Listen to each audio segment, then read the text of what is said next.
مسیح کے زندہ جلالی نام میں سب کو سلام۔ خدا کا شکر کرتے ہیں آج کی زندگی کے لیے، نئی صبح کے لیے، کہ خدا باپ نے ہم سب کو زندوں کی زمین پہ زندہ رکھا ہے۔ ہمیں صرف اپنے خدا کا شکر کرنا ہے، خدا کے پاک کلام پہ اعتماد رکھنا ہے۔ اور جس طرح زبور 119 میں ہے کہ میری جان تیری نجات کے لیے بے تاب ہے، لیکن مجھے تیرے کلام پہ اعتماد ہے۔ تیرا کلام میرے قدموں کے لیے چراغ اور میری راہ کے لیے روشنی ہے۔ جب ہم زندہ خداوند پر توکل کرتے ہیں، بھروسہ رکھتے ہیں، ایمان رکھتے ہیں، تو چاہے مشکلیں، کمزوریاں کتنی بھی ہوں، آزمائشیں کتنی بھی ہوں، لیکن ہمارا خداوند ہمیں شیطان سے لڑنے کے لیے قوت دیتا ہے۔ پریز دا لارڈ۔ اسی طرح جس طرح ہم دیکھ رہے ہیں کہ 7 موریں کھولی گئیں، کل ہم نے جو دیکھی، جو فتح یابی کا گھوڑا تھا، سفید تھا، جس طرح ہم جانتے ہیں کہ ہمارے خدا نے موت پہ فتح پا کر ہمیں زندگی بخشی، وہ فتح یابی تھی ہمارے خداوند کی۔ اور آج ہم دیکھتے ہیں کہ جو دوسرا گھوڑا کون سا ہے۔ جنگ کے دنوں کے لیے گھوڑے تو تیار کیے جاتے ہیں، لیکن فتح یابی خداوند کی طرف سے ہے۔ پریز دا لارڈ۔ جو زندگی بدلنے کے لیے ہمیں کیا کرنا پڑتا ہے؟ لڑنا پڑتا ہے، اور زندگی آسان کرنے کے لیے سمجھنا پڑتا ہے۔ وقت آپ کا اور میرا اپنا ہے، چاہے ہم وہ سونا بنا لیں یا پھر چاہے تو سو کر گزار دیں۔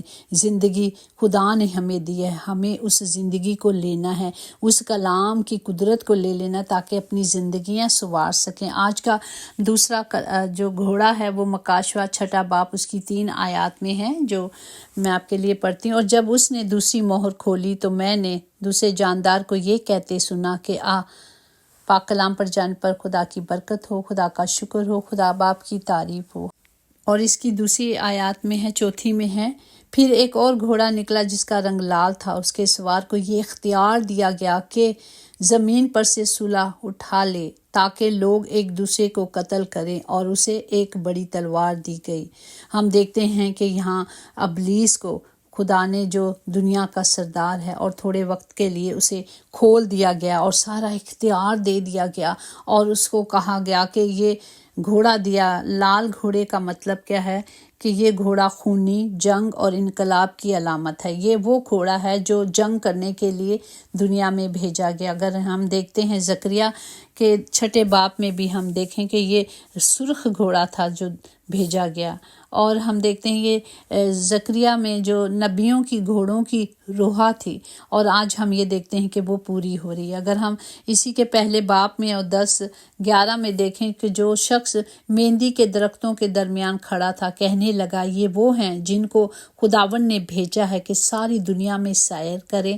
اور انہوں نے خداوند کے فرشتوں سے جو مہندی کے درخت کے درمیان کھڑا تھا کہا، ہم نے ساری دنیا کی سیر کی ہے اور دیکھا ہے کہ ساری دنیا میں امن و امان ہے۔ اب یہ بھیجے گئے ہیں، کھولے گئے ہیں کہ دنیا کا امن و امان جو ہے وہ کیا کریں؟ برباد کریں۔ اور یہ گھوڑے وہ جنگ کے گھوڑے ہیں جو ہم دیکھتے ہیں کہ جنگیں ہو رہی ہیں۔ اگر ہم دیکھیں متی کی 10 باب اس کی 34-36 میں بھی یہ لکھا گیا ہے، یہ نہ سمجھو کہ میں دنیا میں صلح کرانے آیا ہوں، صلح کرانے نہیں بلکہ تلوار چلوانے آیا ہوں، کیونکہ میں اس لیے آیا ہوں کہ آدمی کو اس کے باپ سے، اور بیٹی کو اس کی ماں سے، اور بہو کو اس کی ساس سے جدا کروں، اور آدمیوں کے دشمن اس کے گھر ہی کے لوگ ہوں گے۔ جنگ جو ہے نا وہ شروع گھر سے ہی ہوگی۔ ہم دیکھتے ہیں کہ آج نافرمان اولاد ہے، باپ بیٹے کو قتل کرانے کے لیے جھوٹے الزام لگا رہے ہیں، عزت نہیں کر رہے، یہ سب کچھ ہو رہا ہے، ہم سب کچھ دیکھتے ہیں۔ اور بیٹی جو ہے وہ ماں سے خلافت میں کھڑی ہو جاتی ہے، بہویں جو بیٹی بنا کے لائی جاتی ہیں وہ بھی ایسی ہو جاتی ہیں۔ تو ہم دیکھتے ہیں کہ یہ جنگیں شروع ہیں، اور ان جنگوں کو خدا نے کہا ہے۔ اسی طرح اگر متی 24 باب 6-8 میں دیکھیں، اور تم لڑائیوں کی افواہ سنو گے، خبردار گھبرا نہ جانا، کیونکہ ان باتوں کا واقعہ ہونا ضرور ہے، لیکن اس وقت خاتمہ نہ ہوگا، کیونکہ قوم پر قوم اور سلطنت پر سلطنت چڑھائی کرے گی، اور جگہ جگہ کال پڑے گا اور بھوچال آئیں گے، لیکن یہ سب باتیں مصیبت کا شروع ہیں۔ یہ ہم دیکھتے ہیں کہ خدا کا کلام ہمیں سکھاتا ہے کہ یہ جو چیزیں ہو رہی ہیں مصیبتوں کا شروع ہے۔ ہم نے کیا کرنا ہے؟ حوصلہ بلند رکھنا ہے۔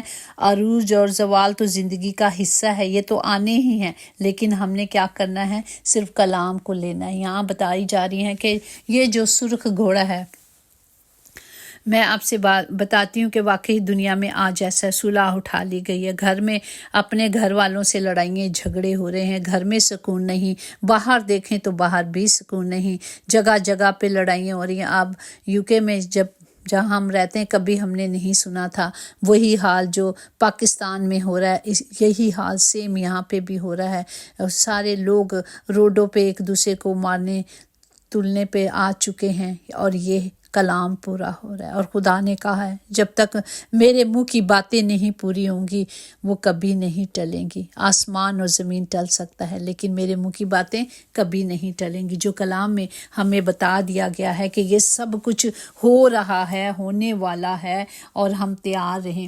برا وقت، ایسا برا وقت آئے گا نہ آنکھوں نے دیکھا ہوگا نہ کانوں نے سنا ہوگا. ہمیں ان برے وقتوں کے لیے تیار ہونا ہے، وہ ہونے آنا ہی ہے وہ وقت، لیکن ہم نے اس وقت کے لیے اپنے آپ کو پرپیئر کرنا ہے. کس طرح کرنا ہے؟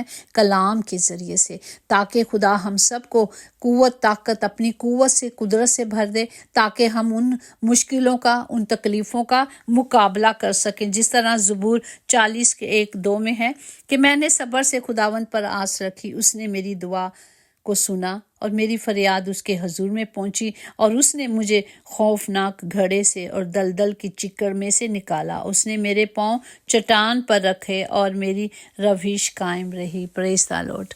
جب ہم خدا سے مانگ لیتے ہیں مشکلوں میں، تکلیفوں میں، پریشانیوں میں، تو میرا اور آپ کا خدا کیا کرتا ہے؟ ہمیں بچاتا ہے، ہمیں ان مشکلوں سے بچا لیتا ہے. محنت کا پھل، مصیبت کا حل، آنے والے کل اور سب رب کے ہاتھ میں ہے. ہمیں صرف خدا پہ بھروسہ کرنا ہے، ہمیں صرف خدا پہ امید رکھنی ہے کہ یہ سب کچھ ہونے والا ہے. اس کے لیے ہمیں صرف کلام کی قدرت کو لینا ہے. اور جو ہم دیکھ رہے ہیں کہ آج زندگی کتنی سستی ہو گئی ہے، کتنی سستی. آپ سوچیں کہ اس ملک میں جہاں جانوروں تک کی پرواہ کی جاتی ہے، خیر ہمارے ملکوں میں تو جانوروں کو کچھ سمجھا نہیں جاتا، یہاں انسانوں سے بھی زیادہ جانوروں کو پیار کیا جاتا ہے. اور آج دیکھیں، آج یہاں پہ انسانیت بھی ختم ہو رہی ہے. کیوں ہو گئی ہے؟ کہ شیطان جو دنیا کا سردار ہے آج اس کی حکومت ہے، اور کلام کے مطابق ہم جانتے ہیں کہ اس کا وقت ہے کیونکہ وہ دنیا کا سردار بن چکا ہے. ہم دیکھتے ہیں کہ ہر چیز الٹی ہو رہی ہے. چرچز میں کراسز جو ہیں وہ الٹے لگا دیے گئے بعض چرچز میں، اور یہ سب مصیبتوں کا شروع ہے. جس طرح کلام مقدس میں لکھا گیا ہے کہ ہماری دم بھر کی ہلکی سی مصیبتیں ہمارے لیے ابدی جلال پیدا کرتی ہیں. ہمیں ان مصیبتوں کے تھرو جانا ہی جانا ہے، ہمیں برداشت کرنا ہے. جس طرح زبور 37:27 میں کہ بدی کو چھوڑ دے اور نیکی کر اور ہمیشہ تک آباد رہے. ہم دیکھیں دوسرا تموتیس، اس کا 2 باب، اس کی 3 آیت میں ہے کہ کیونکہ ایسا وقت آئے گا کہ لوگ صحیح تعلیم کی برداشت نہ کریں گے بلکہ کانوں کی کھجلی کے باعث اپنی اپنی خواہشوں کے موافق بہت سے استاد بنا لیں گے. وہ اپنے ہی راستے بنا لیں گے. لیکن آسمان والے سے رابطہ مضبوط ہو تو زمین والے آپ کا کچھ نہیں بگاڑ سکے. ہمیں صرف اس پر توکل کرنی ہے، ہمیں صرف خدا پر بھروسہ رکھنا ہے، ہمیں صرف خدا کے پاک قدموں میں جانا ہے. جس طرح یوحنا 5:40 میں پھر میں نے تمہیں زندگی پانے کے لیے میرے پاس آنا چاہیے. یہاں خدا کا کلام کہتا ہے کہ زندگی پانے کے لیے صرف میرے پاس آنا چاہیے کیونکہ وقت برا ہے. جس طرح ملاکی کے 4 باب میں بھی ہم دیکھتے ہیں کہ وقت بہت برا آ رہا ہے. ہمیں سب برے وقتوں کے لیے جو گھمنڈی ہیں، بدکار ہیں، وہ بھوسے کی مانند کیا کر دیے جائیں گے؟ جلا دیے جائیں گے. وہ دن ایسا آئے گا.